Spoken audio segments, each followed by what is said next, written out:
बिस्मिल्लाहिर्रहमानिर्रहीम। अस्सलाम वालेकुम नाज़रीन, ट्रुथ डिफेंडर टीवी के साथ मैं हूं आपका मेज़बान उमर मकबूल और मेरे साथ मौजूद हैं कामरान अमान। नाज़रीन, जिस तरह तहरीक लब्बैक पाकिस्तान इस बार इलेक्शन में भरपूर तरीके से उतर रही है और दूसरी तरफ फ़लस्तीन के हवाले से इसराइल की जो मसनूआत हैं, प्रोडक्ट्स हैं, उनका भी बाइकाट करने की भरपूर तरीके से मुहिम जारी है। और वीडियो में आगे बढ़ने से पहले आपको ये भी बताते चलें कि तहरीक लब्बैक पाकिस्तान के जो सरबराह हैं उनका मुकाबला किससे होगा, ये भी आपको बताएँगे। और TLP के जो दीगर कैंडिडेट हैं उनका मुकाबला किससे होगा और गुज़श्ता इलेक्शन में क्या सूरत हाल थी इन हलकों में और इन हलकों की आवाम क्या राय, मुख्तलिफ हलकों का विजिट भी करेंगे हमारी टीम। तो इलेक्शन की भी आमद है और इस हवाले से तहरीक लब्बैक के जो कैंडिडेट हैं वो अपने जो कागजात नामजदगी हैं वो भी जमा करवाने के लिए इलेक्शन ऑफिस पहुंच रहे हैं और उनके साथ भरपूर तरीके से आवाम भी साथ जा रही है। और इस इलेक्शन में तहरीक लब्बैक का भी एक बड़ा रोल होगा। और इस इलेक्शन से पहले हाफिज़ साहब हुसैन रिजवी भी बड़ी वार्निंग दे चुके हैं कि अगर इलेक्शन में उनके साथ धांधली हुई या उनके वोट चोरी किए गए तो उनका सख्त रद्द-ए-अमल आएगा। तो कामरान भाई क्या कहेंगे इस हवाले से? औज़ुबिल्लाहिमिनश्शैतानिर्रजीम, बिस्मिल्लाहिर्रहमानिर्रहीम। जैसा कि उमर भाई आपने बात की कि तहरीक लब्बैक बहुत अहम काम करने जा रही है, जो प्रोडक्ट्स के बाइकाट के हवाले से तहरीक लब्बैक काफ़ी अरसे से सरगर्म में अमल है। लेकिन आज जो है तहरीक लब्बैक सड़कों पर निकलेगी। जो मरकज़ी अमीर ने ऐलान किया है कि इसके बाद हम सड़कों पर निकल कर लोगों में आगाही फराहम करेंगे कि कौन कौन सी प्रोडक्ट्स हैं जो वो इसराइल की हैं। और आज तहरीक लब्बैक ने यह काम भी किया। और तहरीक लब्बैक जब भी इस तरह की बात आती है तो सफ़े अव्वल में नज़र आती है। जिस तरह सबसे बड़ा मार्च भी तहरीक लब्बैक ने किया था फ़लस्तीन के लिए और गाय बगाए तहरीक लब्बैक आवाज़ उठाती रही है। उसके बाद आप जो कह रहे हैं सियासी मैदान में, तो सियासी मैदान में तहरीक लब्बैक ने कुछ बहुत बड़े नाम भी उतार दिए हैं। जो तहरीक लब्बैक में बहुत बड़े नाम, जिस तरह पीर सैयद ज़हीरुल हसन शाह साहब जो कि नायब अमीर अमीरुल मुजाहिदीन अल्लामा खादिम हुसैन रिजवी साहब के दौर से वो नायब अमीर चलते आ रहे हैं और इस वक्त भी वो नायब अमीर हैं और तहरीक के सीनियर तरीन क़यादत में से। इसके अलावा पीर सैयद इनायतुल हक शाह साहब भी इलेक्शन में आ चुके हैं, अल्लामा फ़ारूकुल हसन साहब, अल्लामा शफ़ीक अमीनी साहब, इस तरह बहुत से लोग अब तहरीक लब्बैक। और तहरीक लब्बैक ने बहुत बड़ी बड़ी विकटें भी, खुशी की बात जो तहरीक लब्बैक के लिए वो बहुत बड़ी बड़ी विकटें गिरा ली हैं और लोगों का रुझान जो है वो तहरीक लब्बैक की तरफ है। हमने देखा है नून लीग और पीपल्स पार्टी में भी उस तरह लोग नहीं आ रहे। हालांकि नून लीग जो इस वक्त उसको बहुत पॉपुलर किया जा रहा है उसमें भी उस तरह लोग नहीं शामिल हो रहे। तहरीक लब्बैक दिन में दर्जनों और बड़े बड़े लोग, ये नहीं है कि आम छोटे मोटे लोग, बड़े सियासी कदावर लोगों को गिरा रही है। और हम ये भी तफसीलात देंगे आपको कि तहरीक लब्बैक के अमीर किन किन हलकों से इलेक्शन में आ रहे हैं। तहरीक लब्बैक के जो अमीर हैं अल्लामा हाफिज़ हुसैन रिजवी साहब, वो किन किन हलकों से इलेक्शन में आ रहे हैं। हम इसमें आपको सिर्फ ये नहीं बताएंगे किन किन हलकों से आ रहे हैं, हम आपको ये भी बताएंगे कि इन हलकों का साबका रिकॉर्ड क्या था, इन हलकों में तहरीक लब्बैक ने साबका कितने बड़े सरप्राइज़ दिए हैं और इन हलकों में तहरीक लब्बैक को किस तरह के चैलेंजेस सामने आए।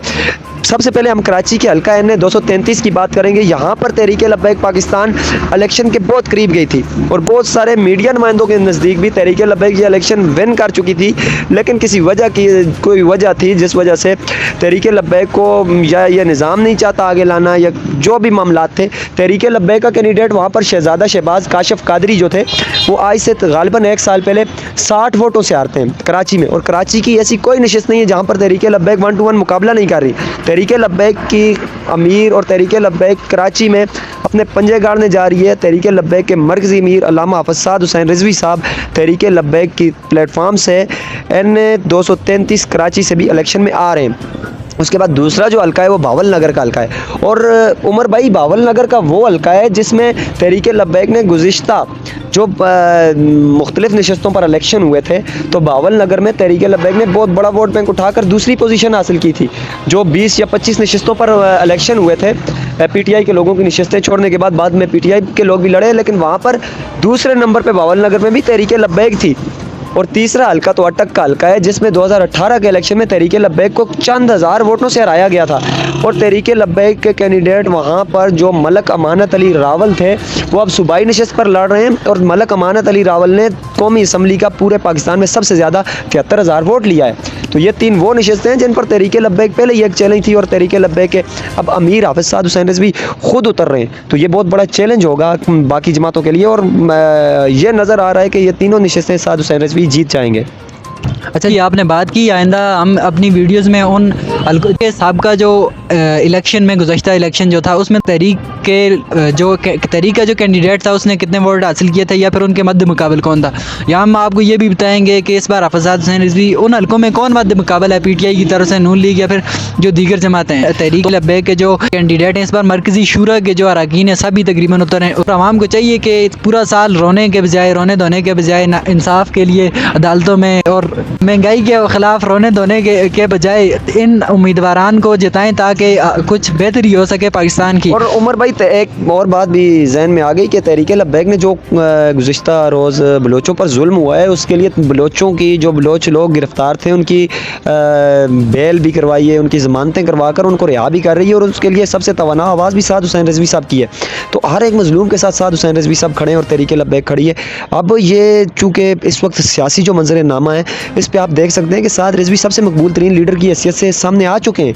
ये नहीं है कि आ रहे हैं। अब आपने गैलप का सर्वे भी देखा, उसमें दूसरे नंबर पर साद हुसैन रिजवी साहब थे। तो अब अगर आप देखें तो इस वक्त जो सियासी मंजरनामा आ रहा है इसमें तो अब साद रिजवी पहले नंबर पे। PTI तो ना वो कागजात जमा करवा रहे हैं ना उनके कैंडिडेट्स उस तरह सामने आ रहे हैं। तो गालिबन PTI का वोट भी नून लीग कैंटी लब्बैक को पड़ेगा। नून लीग कैंटी या पीपल्स पार्टी कैंटी PTI का वोट भी लब्बैक को पड़ेगा।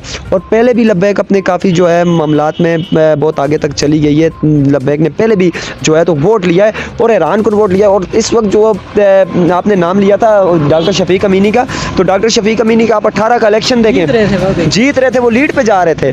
तो मतलब हारना ना हारना एक अलग चीज़ है, लेकिन वो लीड पे जा रहे थे। उसके बाद पीर अफजाल सैफ़ी साहब हैं, उसके बाद कराची में जो बिलावल भुट्टो जरदारी को तहरीक लब्बैक ने, आज भी आप रिजल्ट देखें तो बिलावल भुट्टो पीछे, तो लियारी की नशिस्त पर भी तहरीक लब्बैक के पास इस टाइम बल्कि हमने एक ख़बर देखी थी कि जो गुज़िश्ता इलेक्शन थे उसमें सबसे ज़्यादा नौजवानों को टिकट तहरीक लब्बैक ने दिए थे। और अभी आप देखें तो तहरीक लब्बैक के पास लाइनें लगी हुई हैं टिकट लेने के लिए लोगों की।